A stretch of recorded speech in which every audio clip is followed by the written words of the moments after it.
Olá, queridos, tudo bem? Bem-vindos aí a mais um momento do nosso estudo da Palavra de Deus. Começando hoje uma leitura, um estudo, uma meditação no livro de Apocalipse. Nós estamos aqui então para cumprir mais uma jornada diante da Palavra de Deus, diante de um livro que nós entendemos ser extremamente desafiador, né? Durante muito tempo eu quis falar de Apocalipse. Por outro lado, eu sempre posterguei esse momento, né? Desculpa, até conversando com Deus, não entendia que era o momento, né? De se falar de Apocalipse, até porque eu vou explicar para vocês mais para frente aí um pouquinho da minha história com o livro de Apocalipse, os estudos que eu gosto de fazer sobre escatologia, né? Que é o estudo das últimas coisas, ao qual nós usamos muito o livro de Apocalipse. Mas agora a gente sente que é uma oportunidade da gente falar. Temos visto muita coisa aí na internet. Quando a gente ouve pandemia, ouve guerra, né, as nações, algumas se unindo, outras se separando, a gente vê muito vídeo sobre isso. Será que é o anticristo? Será que não é?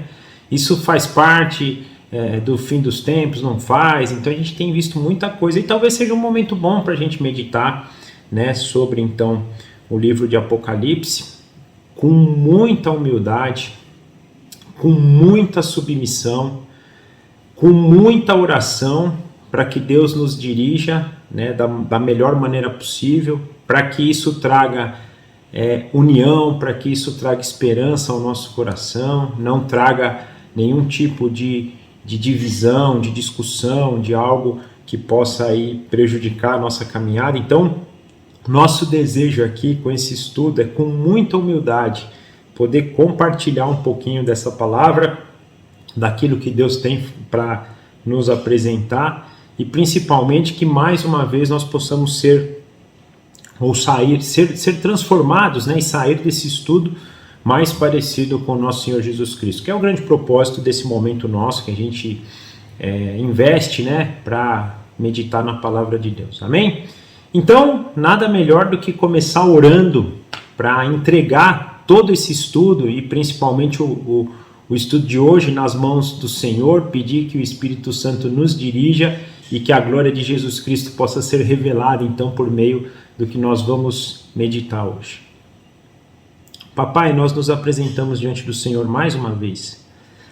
Mais um estudo, mais um livro, mais um período que o Senhor permite estarmos aqui para investir em conhecer o Senhor, e nós sabemos que isso vem do Senhor, é um dom que o Senhor nos dá, então somos muito gratos mais uma vez.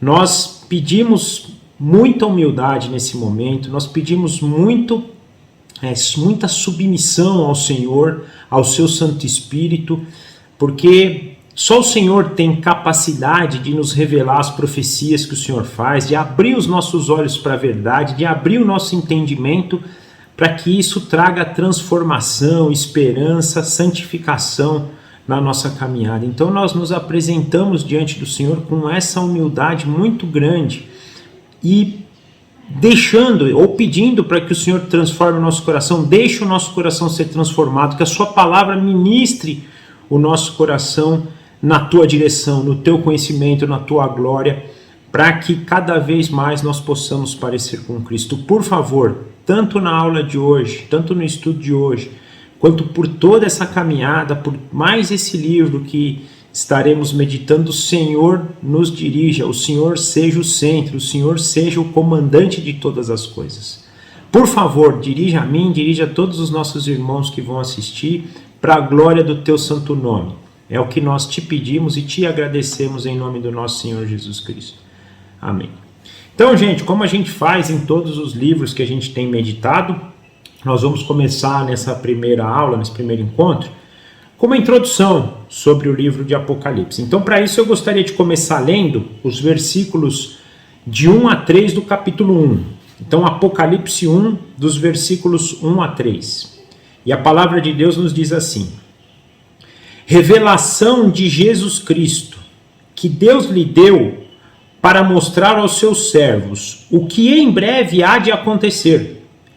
Ele enviou o seu anjo para torná-la conhecida a seu servo João, que dá testemunho de tudo que viu, isto é, a palavra de Deus e o testemunho de Jesus Cristo. Feliz aquele que lê as palavras desta profecia, e felizes aqueles que ouvem e guardam o que nela está escrito, porque o tempo está próximo. Então, até aqui a palavra de Deus. E eu gostaria de começar esse momento, da gente, até antes de explicar um pouquinho sobre o livro, de entender o porquê que nós devemos, porquê que nós escolhemos e devemos sempre meditar em Apocalipse. Nós devemos fazer isso em toda a palavra de Deus, é lógico, e a gente já tem dito isso, mas nesse momento em Apocalipse, o porquê dessa escolha, né? E pensando até sobre isso, como eu falei anteriormente, o porquê que até então a gente não tinha meditado sobre o livro de Apocalipse aqui, né? Nesse nosso estudo, né? Porque o livro de Apocalipse é um livro de revelações, de profecias, né? O nome Apocalipse se diz revelação. E eu penso que a escolha tem a ver com essa revelação e na verdade, com revelações que nós teremos em nosso coração desse livro, né? E a escolha vem por isso, né? Porque ele vai nos revelar, vai nos mostrar a glória de Deus por meio de Jesus Cristo, sendo ele o Messias, o ungido, o prometido desde Gênesis. E nós acabamos até de estudar Gênesis, né? A gente viu lá essa promessa já começando no capítulo 3. Então, aquele que foi prometido já lá em Gênesis 3, logo após a queda, é esse que está vindo restaurar todas as coisas. Então, a gente percebe a glória de Deus nesse estudo aqui, nesse livro de Apocalipse, por meio da pessoa de Jesus Cristo. A gente percebeu aqui no versículo 3, que é outro motivo muito importante, porque assim seremos bem-aventurados, felizes, abençoados, aqueles que leem esta profecia, que guardam, que ouvem, leem, ouvem e guardam o que nela está escrito. Então seremos bem-aventurados ao lermos Apocalipse e entendermos o que Deus tem para falar para nós aqui. Até porque ele fala, né? Porque o tempo está próximo. E se para quem escreveu, para João que escreveu o livro de Apocalipse já estava próximo, para nós está mais próximo ainda, né? Nós vamos conhecer no estudo do livro de Apocalipse o trono de Deus, a sala de comando, aonde ele está sentado comandando todas as coisas. Nós vamos ter várias passagens nos mostrando o trono de Deus. Vai ser fantástico isso, né? Já perco até o ar de pensar já no que a gente vai encontrar em todas as passagens que vão nos mostrar o trono de Deus. Outro motivo é que nós veremos, né? Nós perceberemos a vitória acachapante, gente, é fenomenal de Jesus Cristo sobre todos os seus inimigos. Não vai ser cinematográfica, acachapante. Quando a gente entra em Apocalipse, a gente está muito preocupado, né, com juízos ali, com essas coisas, mas mais do que isso, é percebermos a vitória acachapante do Messias, de Jesus Cristo sobre seus inimigos.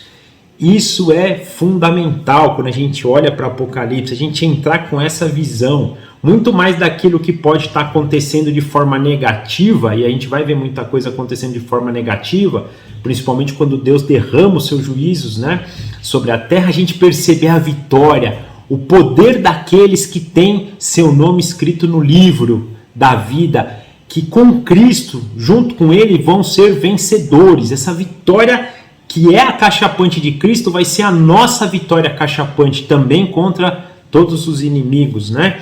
Então a gente perceber nesse estudo do livro de Apocalipse essa vitória de Cristo, né? Nós também conheceremos, e aí é importante a gente ter isso, né? O destino daqueles que não têm seus nomes escritos no livro da vida. E é importante a gente reconhecer isso também, para a gente perceber a urgência do nosso chamado. Nós somos chamados hoje, nós não somos chamados para converter ninguém.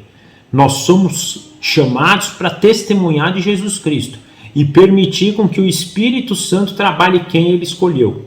Nós não sabemos quem são os escolhidos, então nós temos que revelar a glória, a graça e o poder de Deus por meio de Jesus Cristo na nossa vida, ou seja, testemunhar por meio da nossa vida para essas pessoas e deixar que o Espírito Santo trabalhe. Mas nós temos que fazer isso com urgência.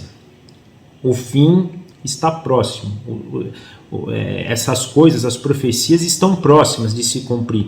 Então nós temos que ter noção da urgência desse nosso chamado, de testemunhas de Jesus Cristo, de falarmos do Evangelho, das boas novas que trazem salvação, porque as pessoas que não tiverem seus nomes escritos no livro da vida, a gente sabe como é que a gente tem o nosso nome escrito na vida, no livro da vida, né? Que é a gente se arrependendo dos nossos pecados, reconhecendo a necessidade que temos da justificação por meio de Jesus Cristo, ter fé nisso, né? Reconhecendo Ele como Senhor e Salvador das nossas vidas, nós não teremos o nosso nome escrito no livro da vida. Então nós temos que reconhecer por meio dos juízos que Deus vai dando aqui, e o grande propósito desses juízos, né, nós vamos ver juízos parciais durante o nosso estudo e vamos ver um juízo final.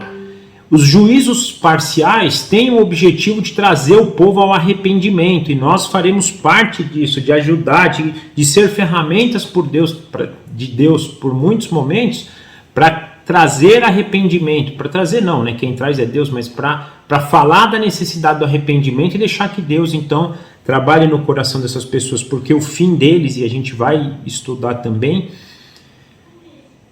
infelizmente não é bom, não é, né? E a gente infelizmente vai ter pessoas que a gente ama que vão. Agora, o que depender de nós, o que nós pudermos ser usados por Deus para trazer arrependimento para essas pessoas, é importante. Mas também veremos, né, a glória eterna dos santos, daqueles que têm seu nome escrito no livro da vida. Como vai ser o estado eterno, como vai ser a eternidade, a perfeição, a glória, o relacionamento perfeito, a glorificação de todos os santos, a renovação do novo céu, da nova terra, o que era lá no Jardim do Éden, voltando num estado mais perfeito ainda. Então nós vamos ter essa leitura, né, de como viveremos ao termos o nosso nome escrito no livro da vida toda a eternidade. Isso também é algo fantástico. E aí acho que a coisa mais primária, né, dessa escolha, que com todas essas coisas, com tudo isso que a gente vai ver aqui, é que isso traga esperança ao nosso coração, que o nosso coração se encha de gozo, de esperança para este grande momento aqui, seja pelo dia do Senhor, seja pelo estado eterno, né, pelo encontro com Jesus Cristo, a gente desejar isso, a gente ter esperança nisso, que a nossa vida deu uma guinada para isso, que a gente tire os olhos das coisas daqui, dos resultados daqui, e coloque os nossos olhos nisso, nessa esperança eterna que nós temos, e o livro de Apocalipse vai nos trazer muito isso, né? Então, aqui eu listei alguns pontos do por que a gente escolheu e por que nós devemos sempre olhar para Apocalipse, né, para ter nele um livro muito mais do que medo. A gente sempre que vai estudar um livro de Apocalipse, eu pelo menos nos lugares que eu estudei, né, as pessoas sempre falam, todo mundo tem medo, ninguém entende nada às vezes, porque é muita figura, é muita coisa, tem dragão, tem besta saindo do mar, né, tem uma mulher grávida que foge do deserto, vem para cá, vem para lá, e aí cai estrela do céu. Então assim, a gente às vezes foge disso, por ser muito maluco, por ter aí algumas dificuldades de interpretação, mas nada disso se compara à esperança que isso pode trazer ao nosso coração, quando nós reconhecemos aqui, principalmente os pontos em comum que todos nós cristãos professamos sobre o livro de Apocalipse. E esse deve ser o nosso grande objetivo. Então, que nós possamos entrar nessa caminhada, nessa jornada pelo livro de Apocalipse com esse desejo, com essa esperança. E mais uma vez, lembrando o que diz no versículo 3. Porque seremos felizes, seremos bem-aventurados, seremos abençoados, quando lermos, ouvirmos e guardarmos o que aqui está escrito. Isso vale para toda a Bíblia, gente, mas pensando aqui nessa introdução do livro de Apocalipse, ainda mais. Ler, ouvir, guardar aquilo que Deus tem a nos ensinar. Amém?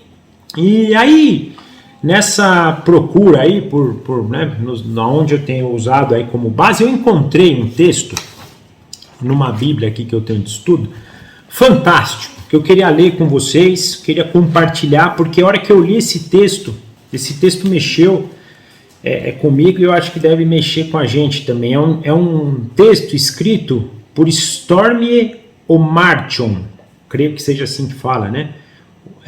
Stormie Omartian é o nome que está aqui do autor desse texto, mas é um texto lindíssimo e eu gostaria então, nesse momento, de compartilhar com vocês. E esse texto diz assim: quem afirma que a Bíblia não é relevante para o nosso tempo, obviamente não conhece o autor.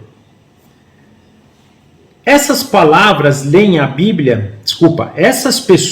leem a Bíblia como se ela fosse um livro de contos ou uma lição de história e não fazem ideia do que há por trás dos seus textos. Não ouvem a voz do pastor, pois não se tornaram suas ovelhas. Mas nós, que mergulhamos na palavra, que nos aprofundamos cada vez mais em seus ensinamentos, conhecemos o seu poder. Apreciamos a Bíblia como uma carta de amor. Lemos suas palavras repetidamente porque desejamos nos aproximar do seu autor, nos relacionar com ele e saber tudo a seu respeito. Queremos entender como ele pensa. Ansiamos ouvir sua voz mais uma vez em nossa mente e sentir o seu toque. Quando desejamos as mesmas coisas que Deus, aprendemos a nos deleitar desse modo em sua carta de amor, a Bíblia. Uma carta de amor vinda de alguém que não amamos não faz sentido, não nos comove. Amar a Deus é a chave para entender toda a mensagem de sua carta de amor. Porque amo a Deus, ouço sua voz falando comigo quando leio sua palavra. Quando leio com frequência, suas palavras fazem morada em meu coração e me vivificam. A carta de amor de Deus nos guia. No teatro, as luzes da ribalta, os refletores colocados ao nível do piso do palco, ajudam os atores a se localizar e não cair na parte reservada para a orquestra. Deus provê uma iluminação semelhante para nós, a fim de não cairmos. Quem já leu a Bíblia inteira várias vezes precisa cuidar para não pensar que a luz do ano passado, do mês passado ou mesmo de ontem é suficiente para nos manter seguros no caminho do dia de hoje. Também não podemos ler a palavra de Deus uma única vez e colocá-la de lado, como fazemos com qualquer outro livro.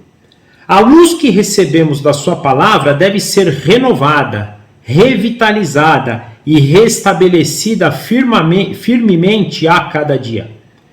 A carta de amor de Deus nos defende.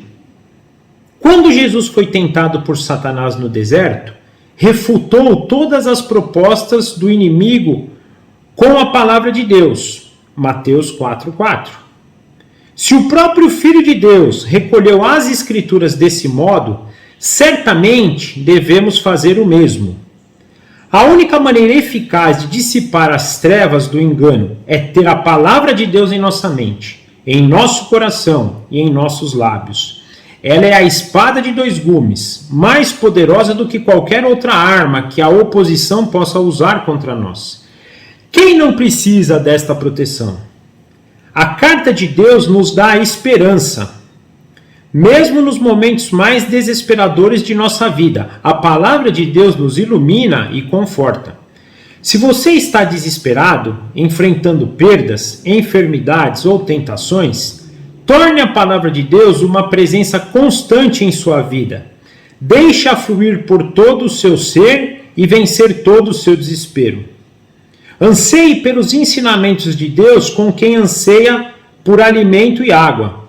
Mergulhe nas Escrituras como quem mergulha numa piscina.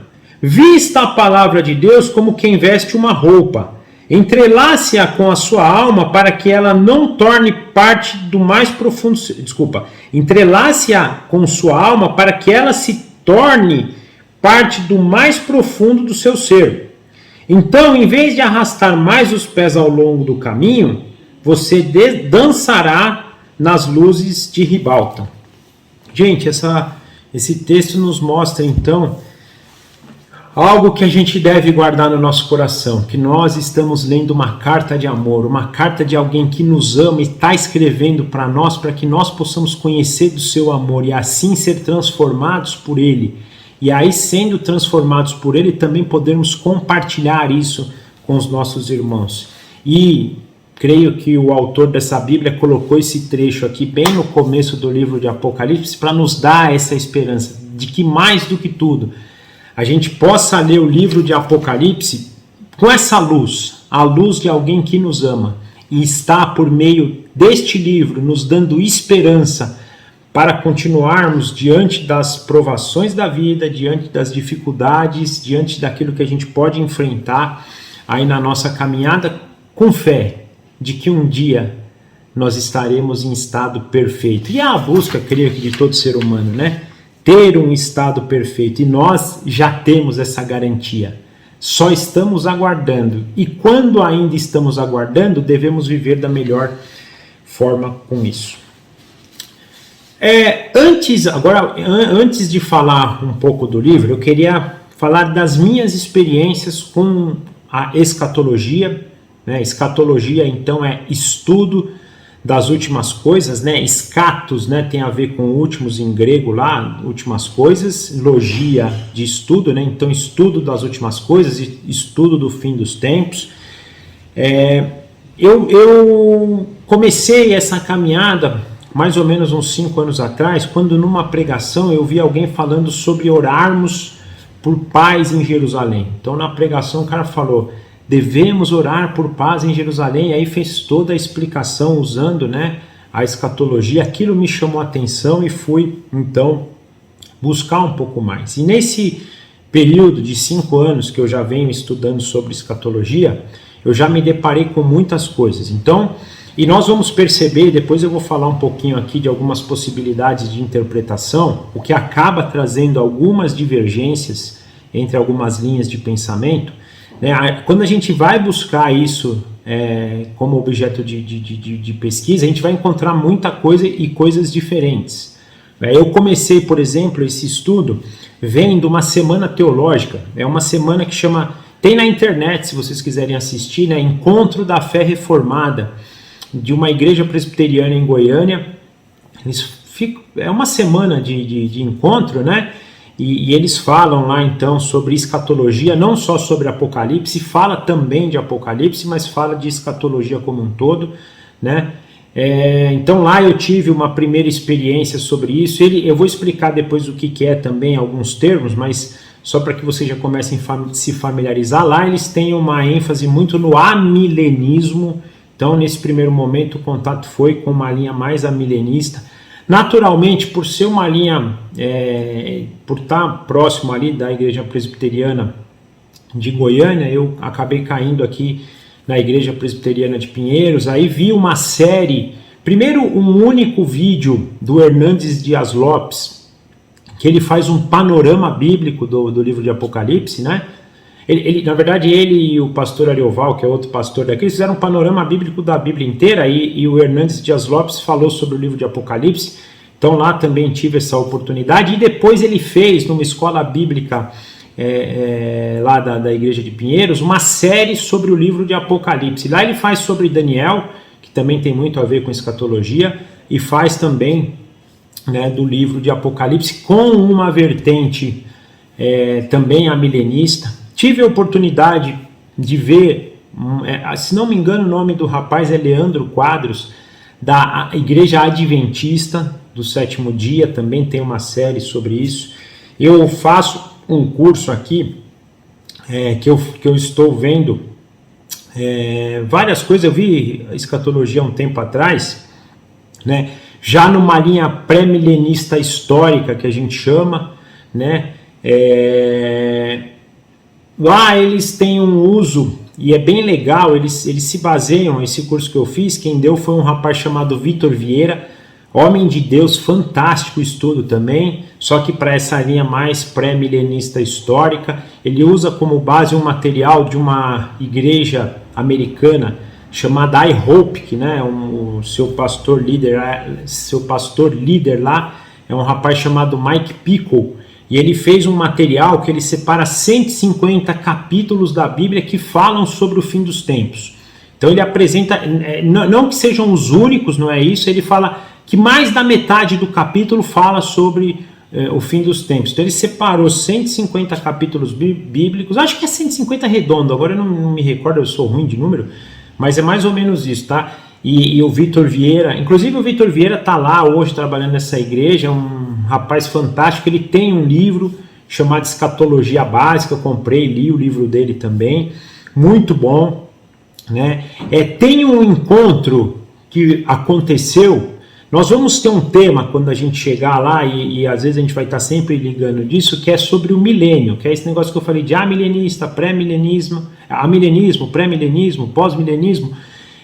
Tem um vídeo do Mackenzie. O Mackenzie tem uma área de pós-graduação, né, na área teológica, e eles fizeram um encontro, pegaram lá um pastor pré-milenista, um pastor pós-milenista, um pastor, né, amilenista, e eles tiveram um encontro, mais ou menos umas 2 horas de vídeo, que também fala, cada um expõe seu lado, por que crê nisso, por que crê naquilo, né?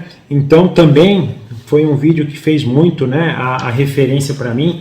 E eu tenho algumas bíblias que eu uso de apoio, né, para vocês terem ideia,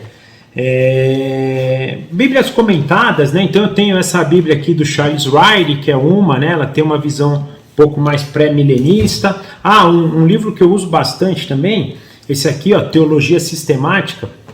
Ele fala, né, explica o que é um, o que é outro, qual que é a forma. Eu tenho essa daqui, que é a do MacArthur, né, John MacArthur, também de linha pré-milenista. O John MacArthur, ele tem uma linha pré-milenista dispensacionalista, então os comentários que ele faz estão direcionados para essa linha, né? Eu tenho essa outra Bíblia muito boa, que é uma Bíblia de estudo, né, do Joel Bick, é um americano, e ele tem já uma linha amilenista. Então eu só estou mostrando isso para vocês porque nós vamos falar daqui a pouco algumas dificuldades que a gente tem em estudar o livro de Apocalipse, principalmente nessa questão de interpretação, que acaba gerando algumas linhas diferentes de interpretação. Então a gente pode ser que falhe alguma coisa aqui, que na internet vocês vão encontrar algo diferente, isso faz parte, tá, gente? Eu comecei esse estudo aqui falando de humildade, e eu, Fabrício, como tenho dito, não sou um estudioso como esses pastores são, como a maioria dos pastores são, então muitas vezes eu não vou ter nem embasamento. Mas dado o momento, através desses estudos, eu até em oração falei: Senhor, mas você vê, eu fui numa linha aqui, fui na outra ali, e o que é? Qual é a verdade? A mensagem que me veio na cabeça naquele momento foi Deus falando: cara, se você não entende das coisas aí de baixo, como é que eu vou te explicar das coisas aí do alto? Por enquanto, não foque nas divergências, mas foque naquilo que é comum entre as visões. Aí você vai ter certeza do que o que é comum é verdadeiro. O resto, deixa a vida aí trabalhando. Conforme você for crescendo nas coisas aí de baixo, você vai conhecendo as coisas aí do alto. Aí, com muita humildade, eu falei: sim, Senhor, é o que eu quero, compartilhar daquilo que é comum. Por ter visto por ver vários comentários, por ter visto várias linhas, ter feito cursos de várias linhas ou encontros teológicos de várias linhas, é bem possível, gente, é bem possível que eu faça uma salada de fruta aqui, né, uma mistura de uma visão, porque às vezes, eu vou ser bem sincero com vocês, às vezes eu ouço coisas de uma linha, me conforto o coração, ouço coisas de outra linha, me conforto o coração, eu falo, pô, se pegar parte dessa, se pegar parte daquela, então já virou uma salada de fruta. Mas mais do que isso, meu objetivo aqui não é mostrar se eu conheço ou não o livro de Apocalipse, se o que eu estou falando naquele momento é isso mesmo, ou aquela outra linha que tem uma outra visão é aquilo, não me importa, porque honestamente eu acho que eu não tenho a verdade aqui no sentido dessas discordâncias. Eu acho que se for uma coisa ou for outra, se vai ter milênio ou se o milênio já está sendo agora, para mim pouco importa. O que importa é a glória final com Jesus Cristo. Se vai ser para viver mais 1000 anos com ele aqui ou se for para viver no estado eterno, o que eu quero é estar do lado dele. Isso que importa. Então é mais ou menos nessa direção. E eu faço muito questão de falar isso porque eu acho que vocês têm o direito e o dever até de buscar todas essas verdades também. Então, por mais que eu possa falar uma coisa aqui, vocês não devem... o que é comum, o que eu for lendo em comum entre os comentaristas, eu vou citar, isso é comum, todo mundo concordou, então nós temos que concordar. Agora, quando tiver uma visão que um fala uma coisa, outro fala outra, eu falo, olha, talvez eu até fale, existe aqui uma divergência, eu gosto mais dessa, mas fique à vontade, se você concordar com outro, ou estude para saber, ou leia a Bíblia, ou converse com Deus pessoalmente para saber o que Deus fala ao teu coração, é fundamental. Então, lembrem-se, o nosso objetivo aqui é compartilhar o que a palavra de Deus tem falado a cada um de nós, não é para mostrar conhecimento, não é para cravar verdades. Existem verdades absolutas na palavra de Deus, na verdade, desculpa, deixa eu melhorar a frase aqui. A palavra de Deus, ela é absoluta, ela é perfeita.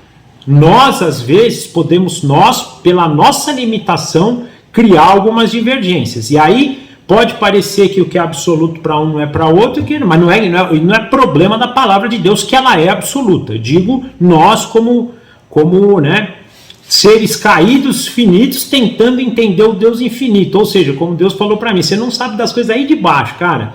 Você quer conhecer das coisas aqui do alto? Para, né? Então é mais ou menos nessa linha. Então a gente ter essa humildade, eu queria compartilhar isso com vocês, até para vocês entenderem. Mas, gente, indiferente das dificuldades, indiferente das divergências, o que é comum é lindo, é maravilhoso e nos enche de esperança. A hora que a gente olha a sala do trono de Deus, não importa que momento que é aquilo, a gente está vendo a sala do trono dele, essa é a visão que tem que ficar na nossa cabeça. Isso foi no passado, isso é no futuro, isso é só uma ideia. O que não importa, é a sala do comando de Deus, é a sala onde ele está fazendo todas as coisas acontecerem. Isso que a gente tem que gravar em mente. Então, eu quis compartilhar então essa história que eu tive exatamente da forma com que aconteceu, para vocês saberem que em dados momentos aí, talvez eu vou tomar partido por um lado, mas não quer dizer que o partido que eu tomei é a verdade, porque, mais uma vez, a minha limitação como ser humano, por mais que eu me coloque aqui em submissão ao Espírito Santo, e o Espírito Santo tem poder para fazer o que ele quiser na minha vida, ele podia pegar toda a minha mediocridade e transformar em glória, ele tem isso, mas eu sei que Deus também está trabalhando no meu coração. Porque outra coisa, gente, que eu queria compartilhar, Deus tem falado isso para mim. Ele falou, Fabrício, isso vale para todas as áreas da minha vida, seja aqui no trabalho, na família, em tudo. Ele falou, cara, constrói a tua casa na rocha, constrói o teu muro de pedras. E o que quer dizer isso, gente? Paciência. Eu sou engenheiro, vocês sabem disso, eu trabalho com engenharia há muito tempo. A engenharia tem feito cada vez mais coisas, em processos para agilizar o tempo. Só que a engenharia está cada vez mais frágil. Então, quando a gente constrói uma casa de tijolo, olha que coisa interessante Deus falou. Você pode construir um muro de tijolo? Pode. Provavelmente ele vai ficar mais bonito que um muro de pedra? Vai. Só que com um martelo na mão, uma marreta na mão, você não quebra? Quebra. Agora, constrói um muro de pedra. Você vai ter um trabalhão, porque você imagina, e naquela época lá do Antigo Testamento, principalmente, quando se construía em pedra, você tinha que achar pedra. Lembra até que a gente vê o termo pedra angular, que é aquela pedra que encaixa certinho, mas fora a pedra angular, as outras pedras também você tinha que ir encontrando pedras para ir encaixando, para ir formando teu muro, até achar pedra angular, que é aquela que fecha todo mundo. Gente, era um trabalho muito paciente, muito calmo, muito lento, só que ele era de uma solidez que o trabalho de tijolo não trazia. O trabalho de tijolo podia ser mais bonito, exteriormente mais visível, mas com uma marreta se quebrava. Então, Deus tem falado isso, e por isso que eu estou dizendo nesse sentido. Às vezes ele teria poder para construir esse muro de pedra inteiro, mas ele quer, cara, você vai construir, eu estou te dando o privilégio de você construir teu muro, eu estou te ajudando, mas você vai, pedrinha por pedrinha, você vai escolhendo essas pedrinhas, porque a hora que esse muro estiver alicerçado, pode vir o que for, pode vir a tempestade, pode vir o muro, pode vir a marreta, pode vir o que for, não vai destruir teu muro. É outra coisa que Deus tem falado ao meu coração, que eu queria compartilhar com vocês. Também espero que eles falem isso para que a gente passe a ter paciência, porque quando a gente constrói rápido, a chance de ruir rápido também é muito grande. Avançando, eu queria compartilhar com vocês um pouquinho, né, agora de quem escreveu esse livro, onde, como ele escreveu esse livro, e quando ele escreveu esse livro, e para quem que ele escreveu esse livro, né? Nós vamos ver depois mais passagens mostrando isso, mas já nesse trecho que a gente leu, a gente já entende, né? Então, quem escreveu esse livro? João, né? João, aqui tem um negócio importante que a gente vai vendo até no versículo 9, a gente vai ver isso, né? Irmão e companheiro de vocês no sofrimento, no reino, na perseverança. E aí, só já avançando aonde que ele escreveu, ele fala, né, no versículo 9, na ilha de Patmos.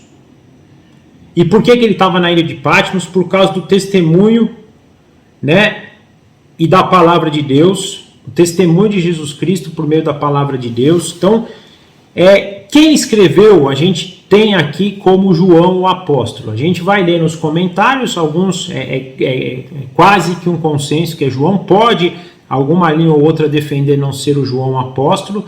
Tem aqui, até porque nós temos o Evangelho de João, mais as 3 cartas de João, algumas coisas do livro de Apocalipse são parecidas, outras não são, então aí vem essa discussão, mas foi João mesmo, não foi João, mas em grande parte a igreja entende que foi João, os pais da igreja entendem que foi João, e nós, como não somos nenhum estudioso aí para saber, e cremos muito na palavra de Deus, vamos entender que é João o apóstolo, né? E ele escreve então isso na ilha de Patmos. Ilha de Patmos era um local próximo ali de Éfeso, né? Então, se a gente for lembrar onde é Éfeso, a gente estudou a carta de Efésios também, lembra? É aquela Éfeso lá, é aquela cidade lá, que começa com Paulo, mas depois João está lá também, Maria, mãe de Jesus, vai para lá também. Então, aqui nós estamos perto de Éfeso. Existem algumas possibilidades de quando foi escrito, mas também é quase que unânime aí, ou grande parte aí entende que isso foi escrito no final da vida de João. Então, lá no final do primeiro século, por volta aí do ano, depois do ano 90 depois de Cristo, então provavelmente aí numa época em que os cristãos estavam sendo perseguidos ferozmente. Lembra que isso começa de forma muito drástica em Nero, lá por volta do ano 60, inclusive onde Paulo, Pedro e muitos apóstolos, muitos cristãos, muitos do caminho vão ser perseguidos, né? Então começa já naquela época, sendo nesse período que João escreve, né, depois do ano 90,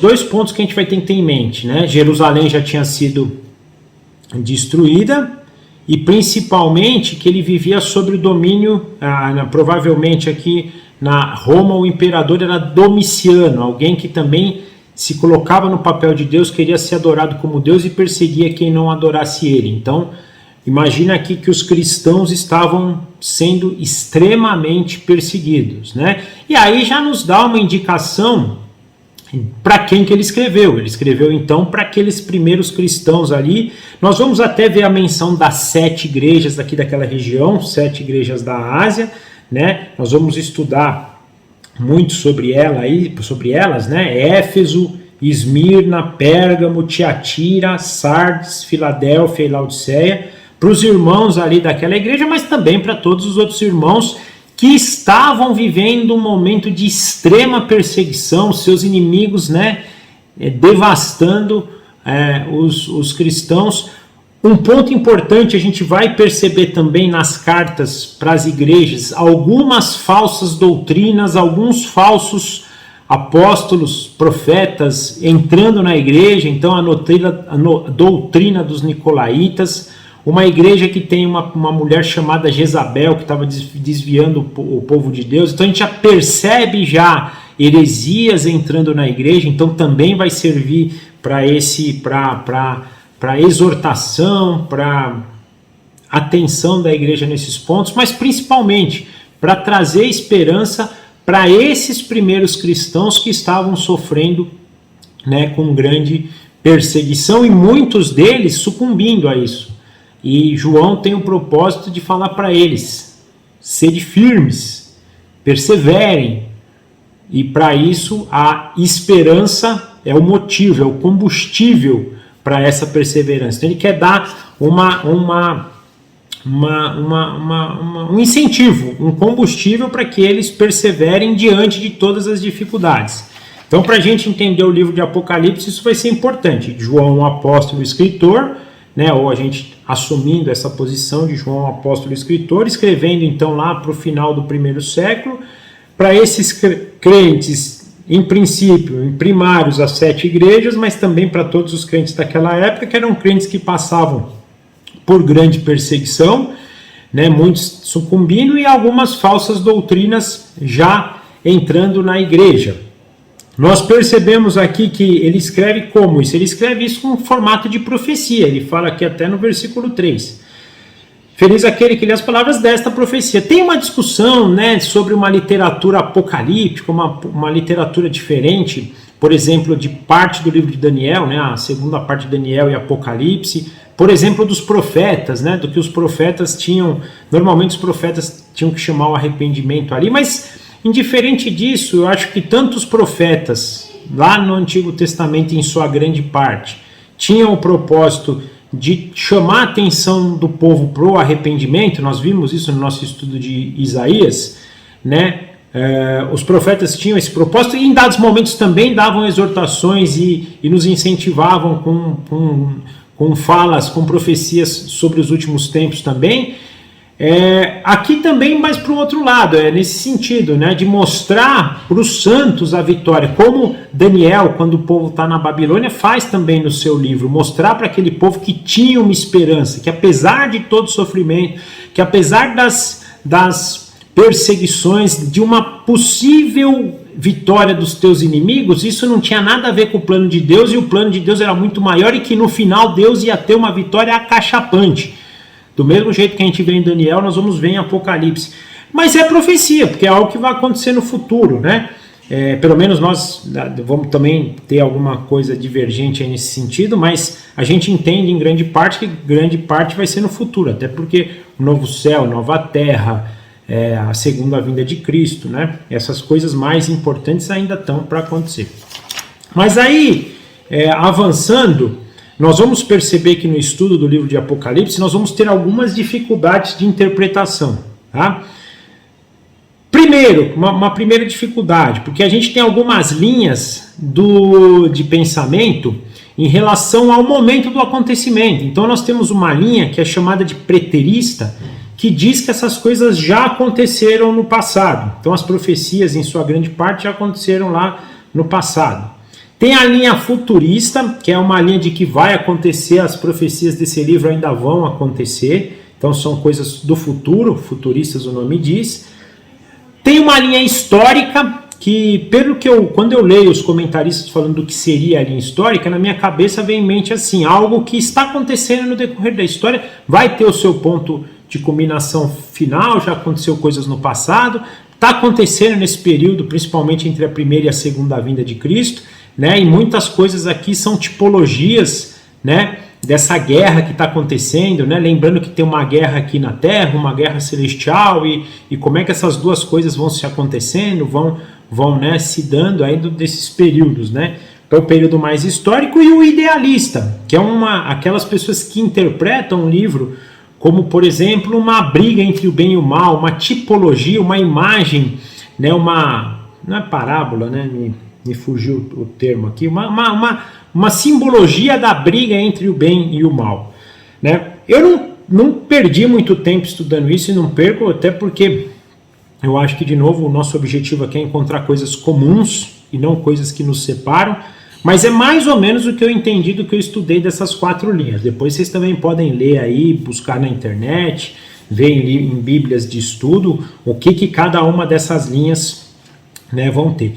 E aí, com isso, a gente também vai ter algumas possibilidades de interpretação. Então, se a gente pegar, né, os históricos, né, os que tendem a ser mais amilenistas, creio que é isso, né, os históricos têm mais a ver com amilenismo, eles separam, por exemplo, o livro de Apocalipse em 7 sessões. Ou seja, são 7 partes de um mesmo período, sendo que em cada parte a gente está abrindo um detalhe maior disso. Então, o período inicial aí fala até as 7 igrejas, é da primeira à segunda vinda de Cristo, o que está acontecendo com a igreja.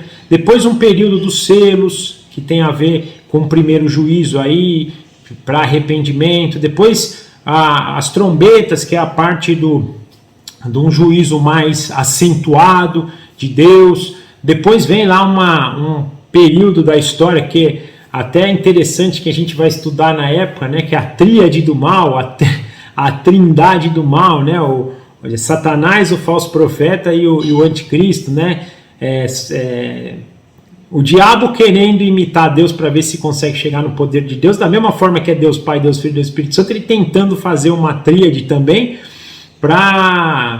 ele não é trindade porque ele não é unido, né? O dele é uma tríade porque ele vai usar os outros dois, mas mais ou menos na mesma ideia. E aí depois vem aí as taças da ira de Deus, que já é o juízo para restauração, e por fim, né, uma visão desse período do reino milenar, que é Cristo reinando desde a primeira à segunda vinda. Então é um exemplo. Já tem a linha que fala que é uma sequência, né? Então vai ser um ato futuro, vai começar num período e vai até o final. Então, como se fosse desde o capítulo 1 até o capítulo 22, uma sequência de acontecimentos, né? Isso a gente vai cair também quando a gente chega lá no capítulo 20, no reino milenar, que também é um ponto que tem divergência. Então, nós temos a linha dos pós-milenistas, que creem que a segunda vinda de Cristo acontece pós-milênio, pós esse reino milenar. Nós temos os pré-milenistas. Os pré-milenistas, eles creem que Cristo volta a segunda vez e reina por 1000 anos antes de devolver o reino eterno para o Pai e depois voltar para Cristo. E os amilenistas, que creem que o período do milênio é esse que nós estamos vivendo, é o reinado do já, mas ainda não de Cristo, né? Cristo já reina sobre a tua igreja, mas não sobre todo mundo, nesse período desde a primeira à segunda vinda, até ele tomar o reino final e global, né? Nós vamos ter, inclusive, dentro dessas 3 linhas, divisões, né? Por exemplo, o pré-milenismo, tem lá o pré-milenismo histórico, né? Que é um que, por exemplo, crê que a igreja vai passar pela grande tribulação. Tem os dispensacionalistas ou tribulacionistas, né? Que são aqueles que creem que a igreja não vai passar pela tribulação. Então você vê algumas divisões aqui dessas possibilidades. E tudo isso também tem a ver muito com a forma de interpretação, né? Nós, quando estudamos o livro de Apocalipse, nós vemos alguns autores defendendo que nós temos que interpretar com uma visão judaica, que é uma visão muito mais literal daquilo, por mais que se tenham símbolos. E o próprio Antigo Testamento, a própria escritura hebraica, ela tem alguns, né, os profetas têm um monte de simbolismo, mas o simbolismo sempre puxando para um lado mais literal, para um acontecimento mais literal, como aqueles que defendem uma interpretação mais simbólica, mais alegórica. E isso vem muito da cultura grega da época de Jesus, né, da época de João, aqui quando escreve. Então, pensando nisso, né, pensando nos acontecimentos listados aqui no livro de Apocalipse, mais como algo simbólico, como algo alegórico. Então nós vamos encontrar também, quando a gente for estudar o livro de Apocalipse, essas 2 possibilidades. E eu creio que uma última dificuldade que eu queria apontar aqui é sobre as figuras que a gente percebe e a relação, a correlação delas com as figuras que foram ditas nos profetas do Antigo Testamento. Zacarias vai ter muita coisa, Isaías fala disso, próprio Jeremias, Daniel, né? Então a gente vai perceber aqui no livro de Apocalipse muita coisa puxando profecias do Antigo Testamento ou paralelizando elas, né? Então como é que a gente vai interpretar isso, as dificuldades que a gente vai ter sobre isso? Então eu listo aqui essas 4 maiores dificuldades que a gente vai encontrar durante um estudo de Apocalipse, mas gente, eu forço aqui de novo essa fala de que a gente não tem que ficar preso muito às dificuldades e às diferenças. E aí eu queria que a gente pudesse pensar agora em pontos comuns que essas linhas diferentes de pensamento aqui podem ter, e isso deve ser o nosso ponto.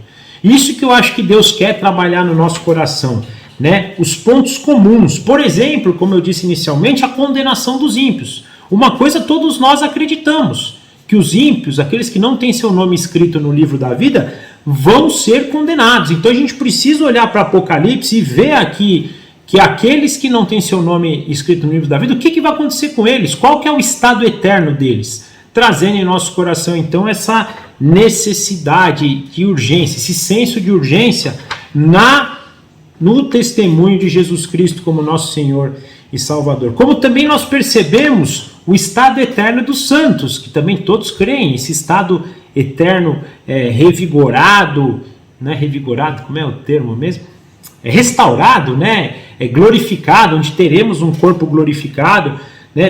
Pode ser que aqui até tenha alguma diferença nesse sentido, é físico, não é físico, mas um dia nós vamos estar num estado eterno perfeito, isso que eu quero dizer, esse estado eterno, né? Outra coisa que é incomum em todos os pontos, aqui é a vitória cachapante de Cristo. Isso é importante para a gente, crermos, e aí não vai ter muito jeito, né? Quando a gente percebe a vitória de Cristo, a gente vai perceber o quanto Ele é Senhor. A gente vai perceber o papel dele de cordeiro sendo transformado no papel de leão. O que quer dizer o cordeiro? O que quer dizer o leão? O que quer dizer ele ser o tronco da raiz de Davi? O que quer dizer ele restabelecer o tabernáculo de Davi?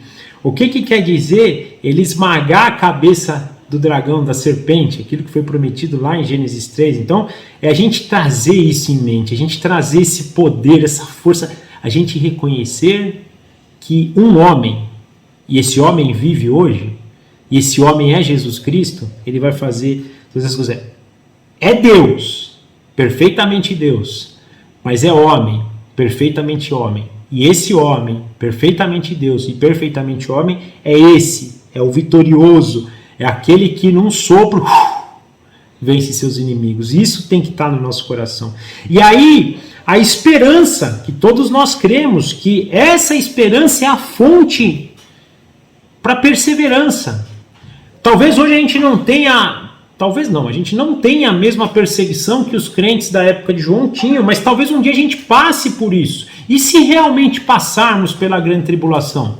Precisaremos dessa mesma esperança para perseverar, para caminhar, para continuar.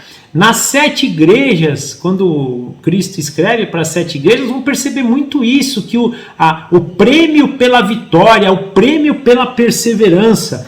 E isso nós devemos trazer no nosso coração. A perseverança vai ser fruto dessa esperança que a gente carrega, né? Daquilo que está por vir. A bem-aventurança. Por isso que é feliz, bem-aventurado é aquele que nós vemos, né? Aquele aquele que lê, ouve e guarda essa profecia. Nós vamos ver algo fantástico, gente, que é a fidelidade de Deus no cumprimento das suas promessas. Deus, desde Gênesis 3, na verdade, Deus desde Gênesis 1 está aliançado com o homem e vem fazendo alianças com o homem desde então. E ele vai cumprir, já cumpriu algumas delas e vai cumprir todas elas. Não tem aliança que Deus fez com qualquer pessoa aqui nessa terra que Deus não vai cumprir. E Apocalipse vai nos mostrar isso, o cumprimento das alianças de Deus, mostrando o quanto Ele é fiel. Deus não é homem para mentir, e Ele é fiel, até o fim. Nós vamos perceber esse Jesus Cristo, o Alfa, o Ômega, o início, o fim, a estrela do amanhã, a raiz do tronco de Davi, aquele que vai reerguer o tabernáculo de Davi, olhar para Jesus Cristo nessa visão. E, por fim, o mais importante de tudo, com tudo isso, perceber, louvar e proclamar a glória de Deus. Fazer a glória de Deus conhecida para todos os povos, raças, tribos e nações. A glória de Deus, glória que muitas vezes nós deixamos de conhecer. Nós falamos dela, nós proclamamos ela da nossa boca para fora, mas no nosso coração muitas vezes a gente esquece, a gente se apavora, a gente tem medo, a gente esquece que a gente não é mais órfão, que a gente tem um papai no céu, que a gente pode olhar para ele, pedir, conversar, se reunir com ele, deixar ele guiar a nossa vida. Deixar esta glória de Deus transformar a nossa vida de glória em glória. A vida eterna é conhecer a Deus, é deixar que a glória dele transforme o nosso coração. Então a gente já pode, tudo isso que a gente vai aprender sobre algo futuro, de certo modo nós já podemos trazer para o agora. Deixar que a glória de Deus invada, transborde, como o texto que eu li, como alguém que mergulha numa piscina, vamos mergulhar na glória de Deus, para deixar ela transformar o nosso coração, a nossa mente, o nosso entendimento e fazer a glória de Deus conhecida para todos os povos, raças, tribos e nações. Que esse seja o nosso grande desejo em estudar Apocalipse, não discutir, não encontrar divisão, não encontrar contenda, mas revelar a glória do nosso Papai do céu, a glória do nosso Senhor e do nosso Salvador, a glória do Espírito que nos dá vida e nos conduz e que nos dirige para a glorificação eterna.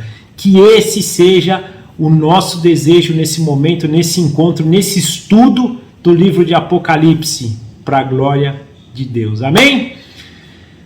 Que possamos entrar então de cabeça nessa caminhada, que a semana que vem nós possamos iniciar aí, continuando o capítulo 1, e que Deus nos abençoe nessa jornada para que possamos sair transformados. Eu vou orar então, finalizando, e a semana que vem a gente dá sequência a esse estudo. Papai, muito obrigado. Muito obrigado por mais uma vez o Senhor nos capacitar. O que seríamos sem o Senhor? O que seríamos sem a sua presença? O que seríamos com essa tamanha dádiva? Que lindo, que maravilha saber que tem um Deus no trono, sentado aí no mais alto e sublime trono, mas que está aqui agora com a gente, falando com a gente. É lindo isso, nós não temos outro sentimento a não ser emoção, e nós temos que ter essa emoção sempre, dá-nos essa emoção sempre. Obrigado, papai, obrigado por se relacionar com a gente, por se revelar a gente, que a tua glória possa ser conhecida no meio de nós, que a gente encontre nessa palavra esperança, que a gente encontre desejo, que a gente encontre o teu amor, a tua glória que é eterna, que é transbordante, que excede o nosso entendimento, que a nossa limitação nesse momento não seja empecilho para a transformação que o Senhor tem para nós. Muito, muito, muito obrigado. Muito obrigado por nos incentivar, por nos dirigir, por nos permitir estarmos aqui, nos conduza, nos use, permita que, como ferramentas do Senhor, pessoas conheçam a tua glória. Entregamos esse estudo, entregamos a nossa vida, entregamos tudo aquilo que nós fazemos nas tuas mãos, como ferramentas do Senhor.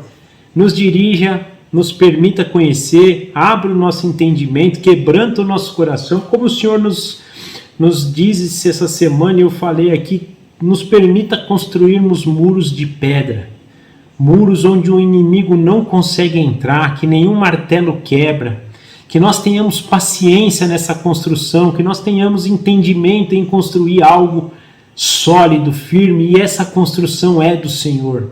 Por favor, nos dirija também por isso.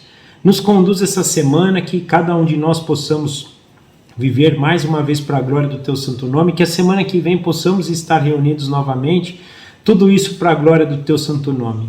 Nós oramos assim agradecidos em nome do nosso Senhor Jesus Cristo. Amém. Tchau, gente. Obrigado. Forte abraço. Até a semana que vem.